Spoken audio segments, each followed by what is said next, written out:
And it's Arsenal. Arsenal, we say, we're by far the greatest team the world has ever seen. There's only one team in this world that I hate. I don't hate any other team. I'm not a hateful person. Even United and Liverpool, I don't mind watching them. I will say nice things about Diallo. I will say nice things about Salah and Szoboszlai. But Tottenham is the one team I can't stand. I actually cannot stand this team. The rivalry is real. North London is red. Third time in a row we've beaten Tottenham at the Tottenham Hotspur Stadium, aka our home. That is our second home. We are unbeaten. Actually, 100% record. And we keep scoring set pieces. Nicolas Jova, our set piece coach. Bro, what are you doing? What are you doing? Last time out when you won 3-2, I think it was, whatever it was, we scored 2 set pieces. Today, another set piece. Gabriel, the big man from behind. Not only was it such a beautiful goal, not only was it a free header inside the D, not only did VR not check it, not only did it give us 3 points, but also give me 15 points in FPL. Shout out to Gabriel. That's another 15 points. Hey, this week we are suffering. We are suffering. Well, most people are suffering. I'm not so badly off. At least I've hit 60. But that's not the point. The point is, Gabriel was the main man. Another corner, another assist from the man Bukayo Saka. Bukayo Saka becomes the only other player to get a goal or assist in every game this season, next to Haaland. Semenyo and Salah were there, but Semenyo, Chelsea happened, Kunku happened, whereas for Salah, Steve Cooper happened. Was it Steve Cooper? No, the new coach is Nuno Espirito Santos. What am I saying? Steve Cooper is the coach of Leicester now. But anyway, we beat Tottenham. That was such a long intro. We beat Tottenham 1-0. The Tottenham Hotspur Stadium, coming into this game, not having Martin Odegaard, our skipper, not having Mikel Merino, even though he hasn't played for us, he was going to be an option in midfield, not having Declan Rice, who was suspended for this game. I'm sure he was suffering watching this game as Newcastle are about to go and score, but the ball is over the bar. Like, it is like, this is a big result. And again, these are the things, I can't even speak properly. These are the things that set pieces come into play, right? Like, it's when you do not have your normal starting 11, can you dig deep and get a result? And having another layer into our attack, which is set pieces, it's actually a strength. It's a strength of ours now. Like, we cannot fight it. It's a strength of Arsenal's. Like, we are actually very good at set pieces. Extremely good at set pieces. Annoyingly good at set pieces.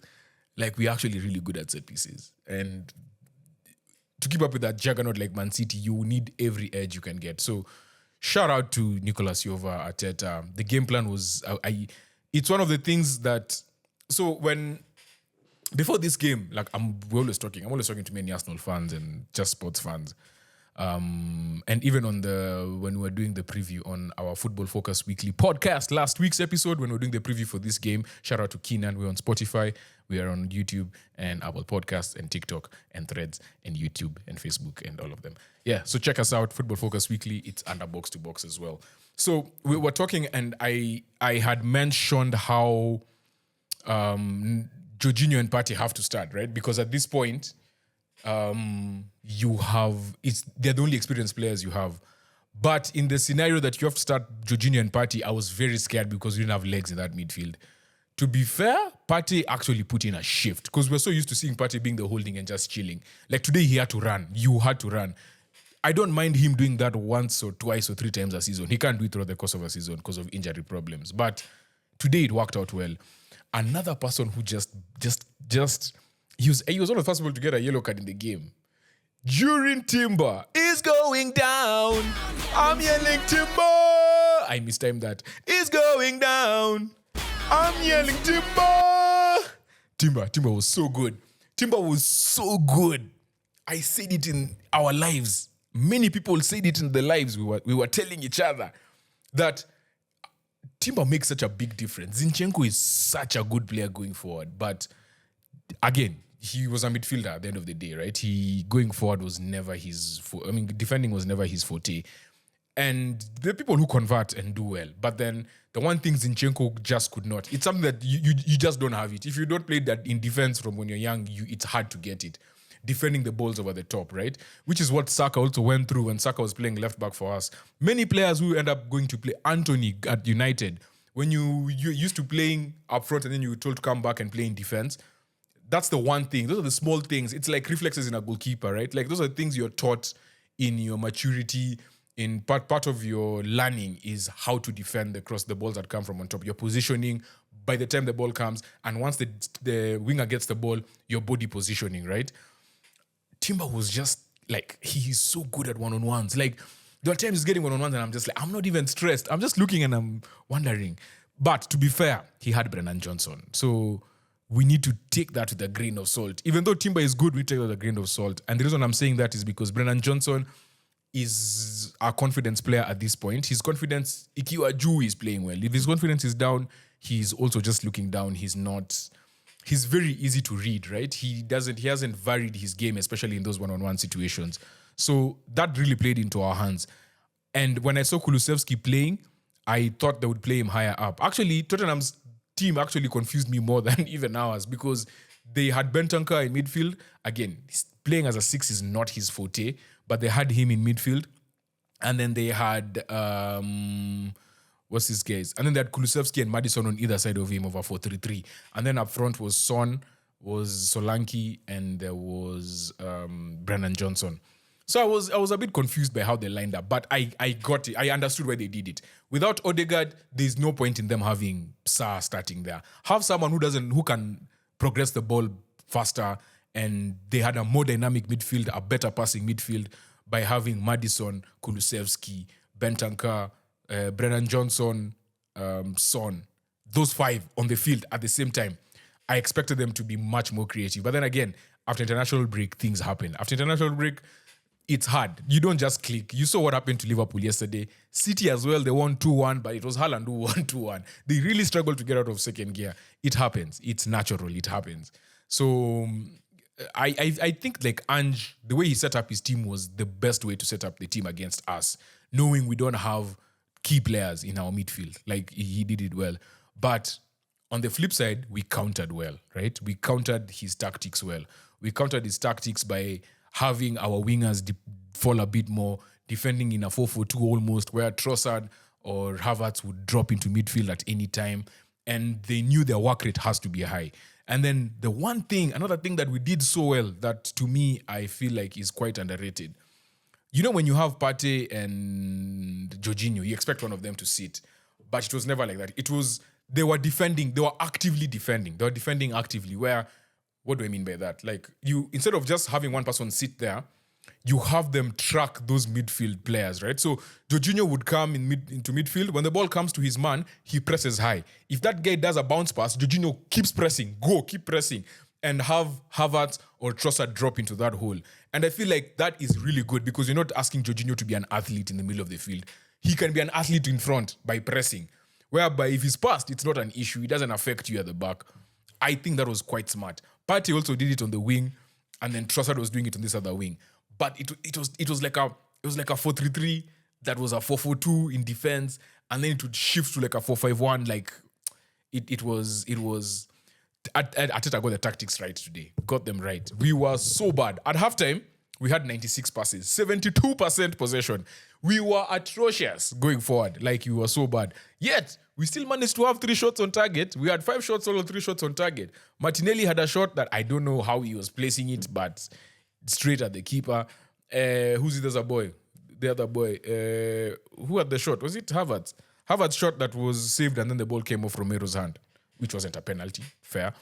But yeah, like, we were so bad in the first half. We were actually so bad. But the team, they got their moment.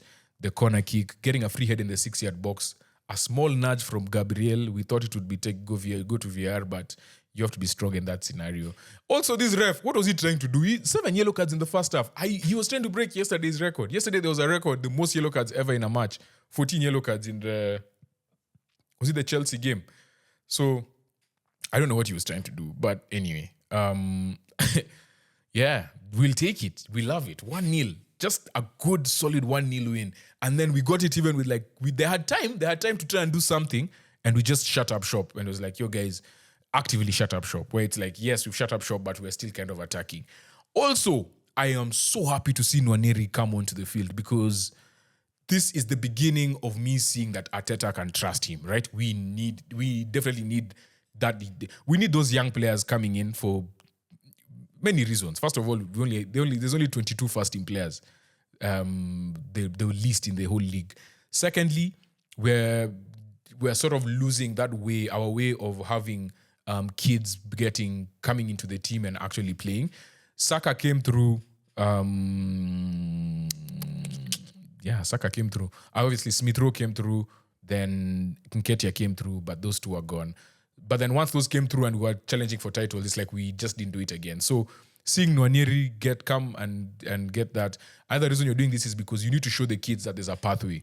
Otherwise, kids, by the time they get to 16, they start going to other teams because they're like, there's no way for me to get to the first team. So it was good to see him come onto the field again, Actually, it's not even his first, because he made his first appearance when he was the youngest, right? But yeah, coming onto the field because I thought Kivior would come. So yeah, Nwaneri coming in, that was good. I liked it. I liked it a lot. And yeah, moving on up. It's going down. I'm yelling timber. That was my man of the match. I was my man of the match. I was after Gabriel. And on the live, I said, Gabriel has done nothing in this game. Like, not just before he scored, but like maybe like 10, 15 minutes before he scored. Then he scored. Then after that, all of a sudden, he's man of the match. So, yeah.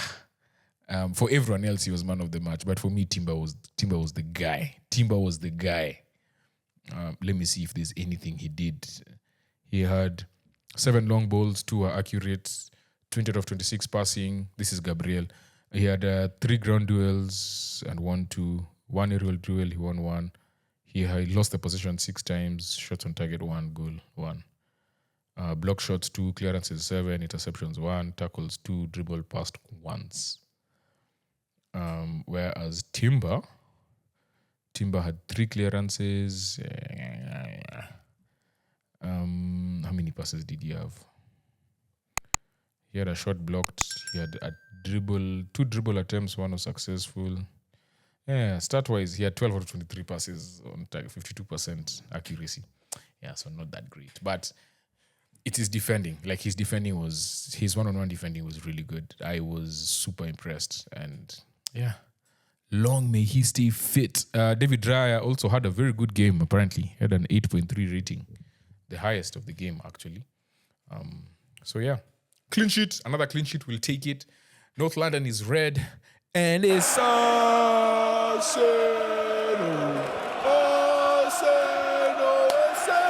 We're by far the greatest team the world has ever seen.